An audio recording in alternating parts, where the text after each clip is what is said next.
સૌને નમસ્કાર.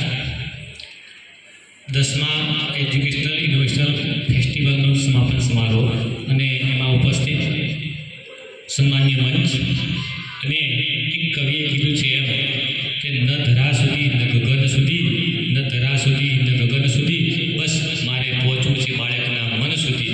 એમ આપ જે ઇનોવેટર ટીચરો જે છે બાળકના મન સુધી પહોંચી અને એમની જે સમસ્યાઓ છે એ સમસ્યાઓ લઈ અને એને સમાધાન કઈ રીતે કરી શકાય એ સમાધાનના ઇનોવેટર શિક્ષક મિત્રો અને મારી સમગ્ર કડાણા તાલુકાની જે ટીમ હતી એ ટીમના મેમ્બર્સરીઓ સમાપન સમારોહની વાત કરીએ જ્યારે શરૂઆત થોડી હું કરીશ કે અહીંયા એજ્યુકેશનલ ઇનોવેશન ફેસ્ટિવલ રાખવાનો થયો ત્યારે અમારી રાત્રે 9 વાગે ડાયટના પ્રાચાર્ય સાહેબની અધ્યક્ષતા અને દામા સાહેબની અધ્યક્ષતામાં એક મિટિંગ થઈ હતી રાત્રે 9 વાગે.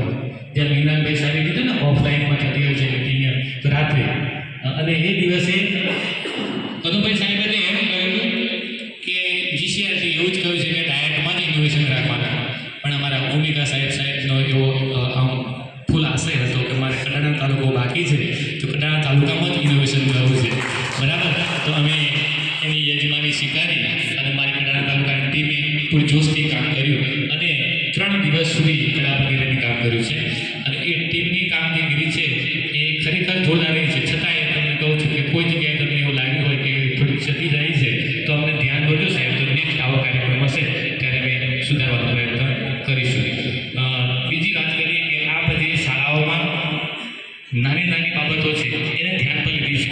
ઘણી વખત એવું બનતું હોય છે કે જે ઇનોવેટર ટીચરો હમણાં જે સાહેબે વાત કરી કે દર વખતે રિપીટર થતા હતા ઇનોવેશનમાં, એને જગ્યાએ કડાણામાં બધા શિક્ષક મિત્રો 3 સિવાય નવાયા છે, તો એ પણ એક ઇનોવેશન છે કે રિપીટ નથી થયા અને જે નવા મિત્રો છે એમણે સમસ્યાઓ શોધી છે અને એ સમસ્યા શોધીને આપના મહીસાગર જિલ્લાના જે બાળકો છે એ બાળકોમાં રહેલી ત્રુટી ગઈકાલે આપણા દામા સાહેબ અને મુનિયા સાહેબે દરેક સ્ટોલની મુલાકાત લીધી હતી અને એક મુદ્દો એમણે નોંધ્યો હતો અને અમારા ઇન્ચાર્જ ટીપી રમેશભાઈ સાહેબને પણ બોલાવીને કહ્યું હતું કે મને એવું લાગે છે કે વધારે પડતા અનિયમિત બાળકો હોય અને એ બાળકોને નિયમિત કરી અને અભ્યાસમાં રૂટીન કરવા માટે શું પ્રયત્ન કરવો જોઈએ એના માટેના વધારે પ્રશ્નો છે એવું લાગતું હતું. એટલે એમને ધ્યાન દોર્યું કે ઘરે રહેવાના પ્રશ્નો કયા કયા છે.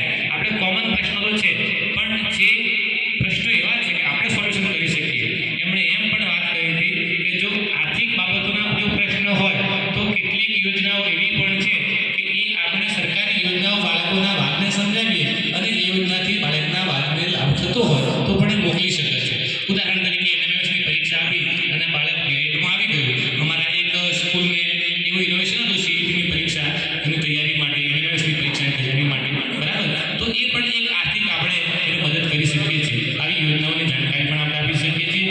છેલ્લે વધારે સમય નથી, આજનો એક અનેરો પ્રસંગ હતો કે અને મહાસુદ પૂનમનો દિવસ પણ છે. અમારા નદીનાથ ઘોડિયાર મંદિરે મેળો પણ ભરાયો છે. ઓમિકા સાહેબ કહે કે તમારા મેમ્બરની ટીમ વધારે નથી દેખાતી.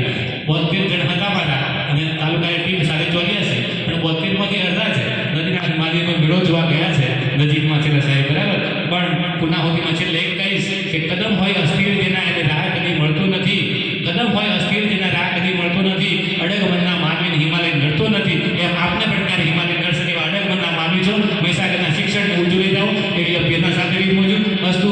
જય હિન્દ, જય ભારત અને મારી સમગ્ર ટીમનો પણ ખૂબ ખૂબ આભાર. જોરદાર, સરસ.